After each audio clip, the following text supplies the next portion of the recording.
Hello everyone, अस्सलाम वालेकुम। Welcome to my YouTube channel talent academy. आज हम अपनी न्यू वीडियो को स्टार्ट करने वाले हैं जिसका नाम है डीएनए एज हेरिडिटरी मटेरियल। तो विदाउट वेस्टिंग एनी टाइम अपने जो है वो टॉपिक को स्टार्ट करते हैं। इससे पहले अगर आपने मेरे चैनल को लाइक नहीं किया, शेयर नहीं किया, सब्सक्राइब नहीं किया तो प्लीज़ लाइक करें, शेयर करें, सब्सक्राइब करें एंड बेल आइकन को ज़रूर दबाएँ। तो चलिए अपनी वीडियो स्टार्ट करते हैं।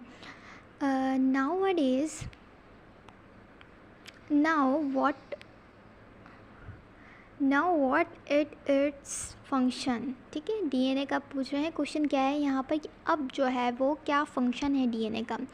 इट वाज कंफर्म किया है कि क्रोमोसोमल थ्योरी से जो है ये चीज़ कंफर्म हो गई थी कि हेरिडिटरी जो यूनिट्स है वो कहाँ लोकेट करते हैं हमारे पास, वो क्रोमोसोम्स पर लोकेट कर रहे हैं।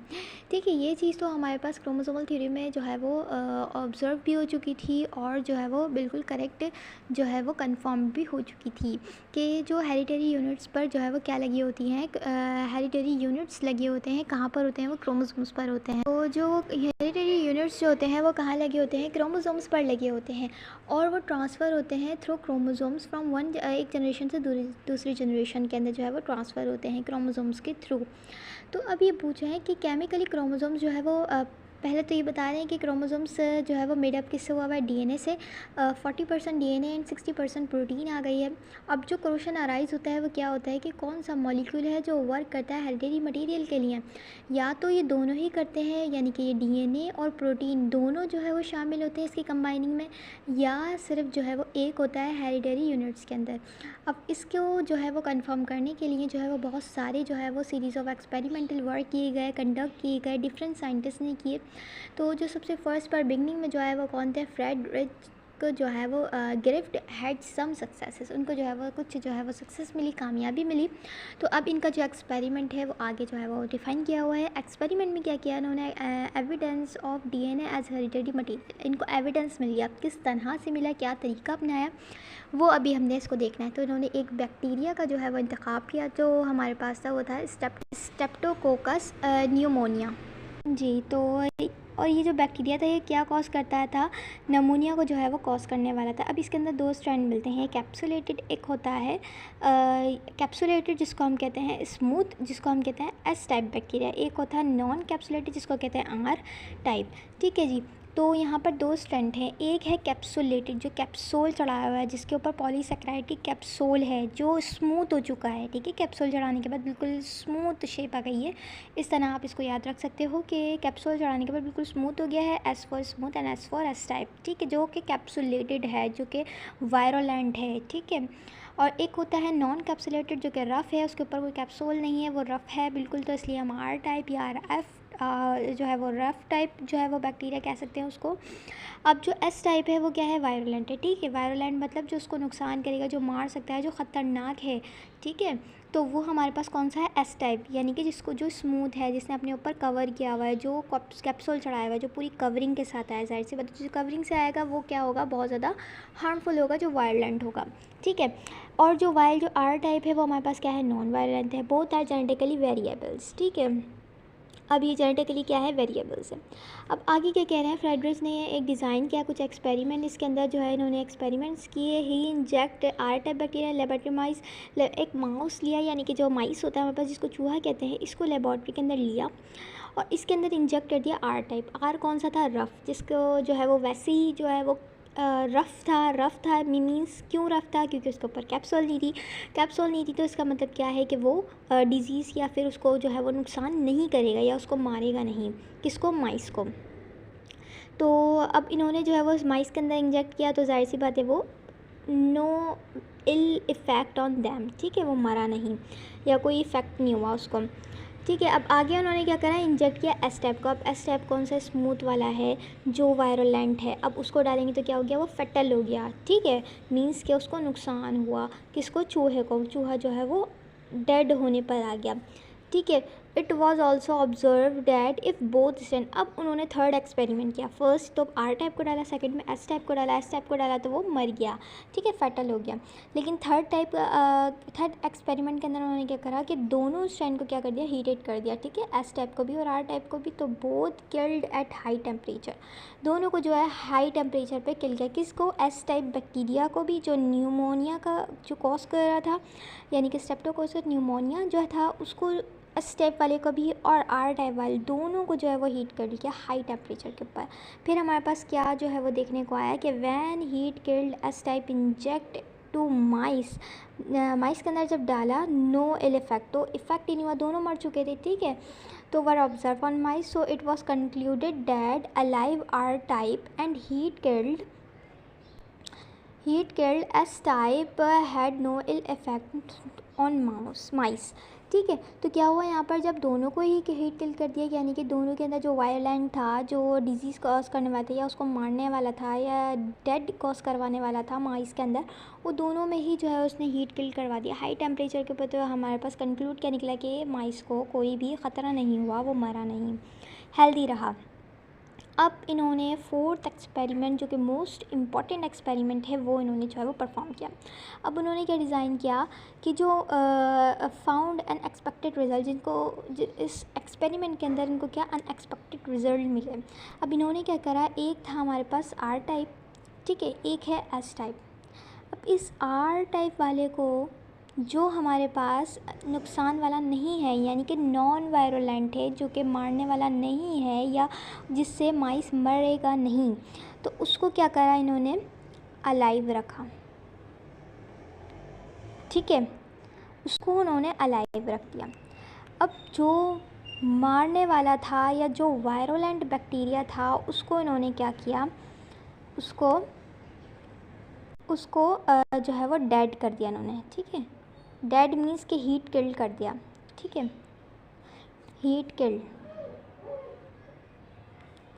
तो इस पूरे पैराग्राफ में या फोर्थ एक्सपेरिमेंट में यही किया इन्होंने कि आर टाइप और एस टाइप, आर टाइप को जो वैसे ही ख़तरनाक नहीं था उसको तो उन्होंने अलाइव रख दिया, ठीक है, लेकिन जो हमारा एस टाइप था उसको, वो जो हमारे पास क्या था, वायरोलेंट था, जो ख़तरनाक था, उसको इन्होंने हीट किल कर दिया, यानी कि उसको मार ही दिया है वैसे भी, ठीक है, वो डेड ही लिया है उसको। हीट किल का मतलब यही है ना कि वो अलाइव नहीं है।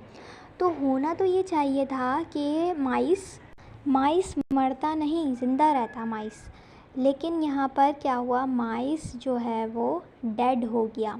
अब वो क्यों हुआ, ये जो है वो एक सवाली निशान था। तो अब यहाँ पर पैराग्राफ में क्या लिखा है ये पढ़ लेते हैं कि इन्होंने क्या करा कि इंजेक्ट किया माइस के अंदर हीट किल्ड एस टाइप, ठीक है, जो वायरोलेंट था उसको जो है वो हीट किल्ड कर दिया इन्होंने।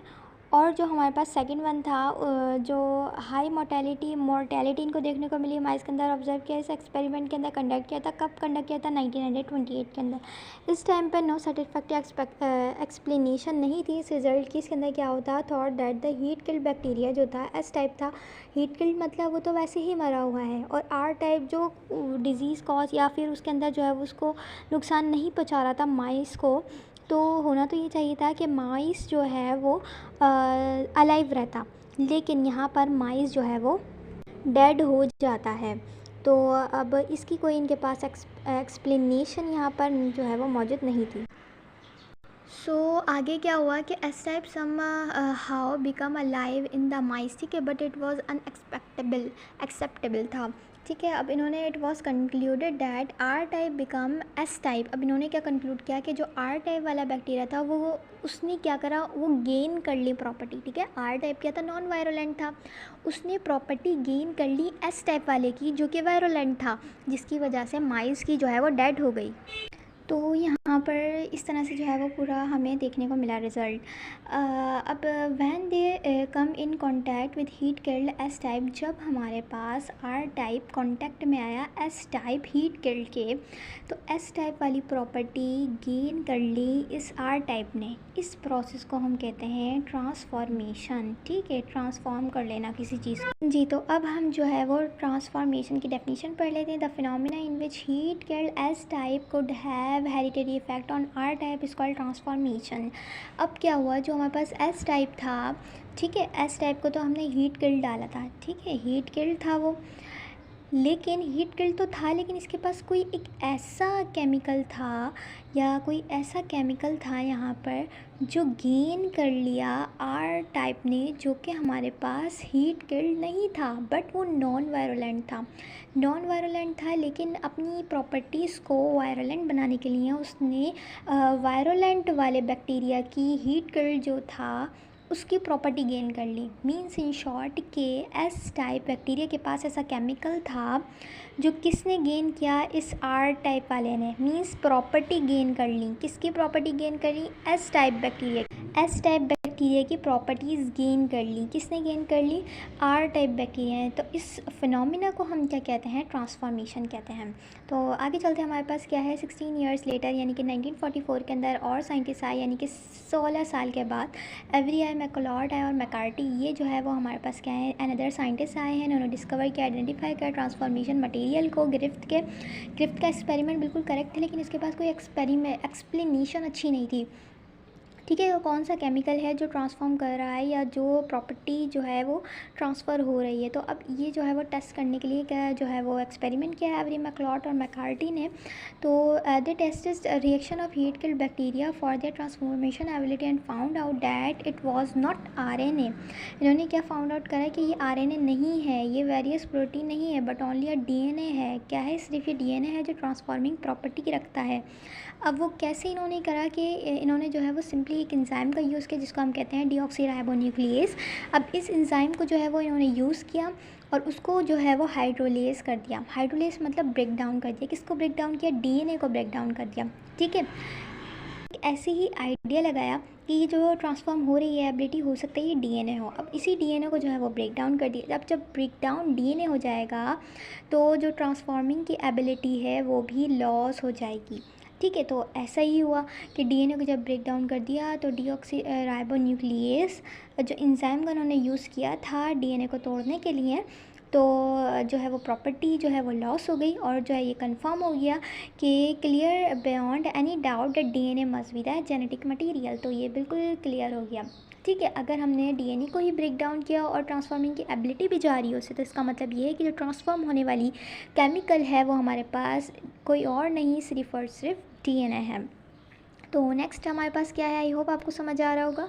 नेक्स्ट हमारे पास क्या है, हर्शे एंड चेज़। अब हर्शे एंड चेज़ ने क्या करा था, Alfred Hershey and Martha Chase 1952 के अंदर उन्होंने परफॉर्म किया एक्सपेरिमेंट बैक्टीरियोफेज। अब इन्होंने जिसका इंतखाब किया वो क्या था, बैक्टीरियोफेज लिया था इन्होंने। अब ये बैक्टीरियोफेज क्या होता है, एक तरह का वायरस होता है जो कि अटैक किस पे करता है, सिर्फ और सिर्फ बैक्टीरिया पर अटैक करता है। तो अब इनके एक्सपेरिमेंट के अंदर इन्होंने क्या करा था कि अब इन्होंने पहली बात तो ये बैक्टीरियोफेज लिया ही क्यों था, क्योंकि बैक्टीरियोफेज एक ऐसा जो है वो कह सकते हैं कि ऐसा बैक्टीरियोफेज ऐसा ऑर्गेनिज़म था, या हम कह सकते हैं कि हम इसलिए इसको ले रहे हैं क्योंकि इसके पास डीएनए भी है और प्रोटीन भी है। यहाँ पे यही लिखा हुआ है कि the composition of chromosomes and bacteriophage are similar. ठीक है, दो चीज़ें लिए हैं, क्रोमोसोम्स लिए, एक बैक्टीरिया फेज, तो ये दोनों जो है वो हमारे पास क्या हैं, सिमिलर प्रॉपर्टी रखती हैं। और ये मेड अप किससे हैं, डीएनए से और प्रोटीन से, यानी कि क्रोमोसोम्स भी जो है वो डीएनए और प्रोटीन से बना हुआ है, और जो हमारे पास बैक्टीरियोफेज है वो भी डीएनए और प्रोटीन से बना हुआ है। ठीक है, तो इसलिए इन्होंने जो है वो बैक्टीरियोफेज का इंतखाब किया। और आगे इन्होंने क्या करा कि ड्यूरिंग लाइटिक साइकिल, अब इन्होंने कौन सी साइकिल ली, बैक्टीरियोफेज की भी लाइटिक साइकिल। अब ये ऐसी साइकिल होती है जिसके अंदर वायरस जो है अपनी मल्टीपल कॉपीज़ बनाकर उस सेल को जो है वो इतनी ज़्यादा कॉपीज़ बना देता है कि इन द एंड वो बैक्टीरिया जो होता है उसकी जो आउटर वॉल होती है वो क्या हो जाती है, बर्स्ट हो जाती है, और उसके अंदर जो फेजेस होते हैं वायरस के वो निकलते हैं, यानी कि बाहर कम्स आउट आने लगते हैं। ठीक है, तो जिसके अंदर जो है वो डीएनए जो हमें देखने को मिलता है वो बैक्टीरिया का भी मिलता है और वायरस का भी मिलता है। तो अब इनके एक्सपेरिमेंट के अंदर इन्होंने लाइटिक साइकिल का इंतखाब किया। अब इसके अंदर क्या होता है, produce so many phages, but at that time no one knew that which of the molecule phage work as a hereditary material. अब जो है ये इस उस टाइम पर नहीं पता था कि कौन सा मॉलिक्यूल है। ठीक है, वैसे तो एवरी मैकलॉड और मैकार्टी ने बता दिया था, लेकिन अभी इस चीज़ को कंफर्म करना और ज़्यादा मज़ीद एक्सपेरिमेंट करना लाजमी था। तो ये जो है वो हर्शे और चेज़ ने कंफर्म किया था। कि अब इनका जो एक्सपेरिमेंट था कि कौन सा मॉलिक्यूल है, ठीक है, मॉलिक्यूल कौन सा है जो ये हेरिडिटरी की प्रॉपर्टी रखता है मटेरियल की। तो हर्शर डेवलप के एक्सपेरिमेंट और find out the hereditary material of bacteriophage. अब इन्होंने जो है एक काम किया कि रेडियो लेबल लिए, यानी कि डीएनए को, आप जानते होंगे कि डीएनए के अंदर जो है एक फॉस्फेट भी मौजूद होता है, लेकिन वो फॉस्फेट 30 होता है, लेकिन इन्होंने किसको कौन सा लिया, फॉस्फेट 32 लिया, ठीक है, इसका आइसोटॉप लिया। अभी आइसोटॉप कहाँ से आया, तो ये जो है इन्होंने अलग से एक मीडियम बनाया था जिसके अंदर डीएनए को P30 देने के बजाय P32 दिया, जिससे जो है वो इनको एक आइडेंटिफाई रहे कि हमने जो P32 डाला था वही जो है वो ट्रांसमिट हुआ है। तो इन्होंने एक निशानी के तौर पर P32 यूज़ किया, इस मीडियम के अंदर, इस डीएनए के अंदर ग्रो करवाया P32 को। और दूसरी जो इन्होंने ली थी वो ली थी प्रोटीन कोड। अब इसी प्रोटीन कोड को जो है वो इन्होंने यूज़ किया और उसके अंदर एस यानी कि जो सल्फ़र होता है वो नॉर्मल 32 लेते हैं, लेकिन इन्होंने कितना लिया, S35। बस इनका इन आइसोटॉप्स को लेने से पहले इन्होंने एक मीडियम के अंदर ग्रो करवाया था, ठीक है। ग्रो करवाने का यही मकसद था कि ये आइडेंटिफाई कर सकें कि हमने S35 डाला था तो ये दूसरी जनरेशन में नज़र आया है या नहीं। अगर ये नज़र आया तो इसका मतलब कि यही हेरिडिटरी मटेरियल है, लेकिन अगर ये नहीं नज़र आया तो इसका मतलब ये नहीं है। तो इन्होंने P32 को लेबल किया किससे, डीएनए से, ठीक है, और S35 को जो है वो इन्होंने प्रोटीन कोड से किया। अब इनको लेबल कर दिया, the labelled virus were permitted to attack the bacteria, ठीक है। द न्यू फेजेस जो हमारे पास बने हैं वो कौन से बने हैं, P32 नॉट S35, ठीक है। तो सारे फेजेस क्या बने हैं, P32, और P32 किसके अंदर मौजूद था, डीएनए के अंदर। तो ये बात बिल्कुल कंफर्म हो गई कि जो हेरिडिटरी मटेरियल है वो P32 जिसके अंदर आया है वो है डीएनए है। तो डीएनए ही जो है वो हेरिडिटरी मटेरियल है, ये बिल्कुल क्लियर हो गई बात। अब हमारे पास क्या मज़ीद कह रहे हैं कि P32 कंटेनिंग डीएनए, जाहिर सी बात है डीएनए के अंदर क्या था, P32 लेबल क्या था रेडियो का, enter in host are directly to produce new phages. जो न्यू फेजेस आए हैं वो P32 जो है वो उसके अंदर फाउंड किया गया, और P32 जो है वो हमने किसको आइडेंटिफाई करने के लिए रखा था, कि डीएनए को identify. It shows that DNA work as hereditary material. तो ये जो है वो बिल्कुल कन्फर्म हो गया। आई होप आपको पूरा लेक्चर बहुत अच्छे से समझ आया होगा। और इसके अलावा अगर आपको वीडियो पसंद आए तो प्लीज़ लाइक करें, शेयर करें एंड कमेंट करें एंड बेल आइकन को लाजमी दबाएं। Thank you very much. अल्लाह हाफ़िज़।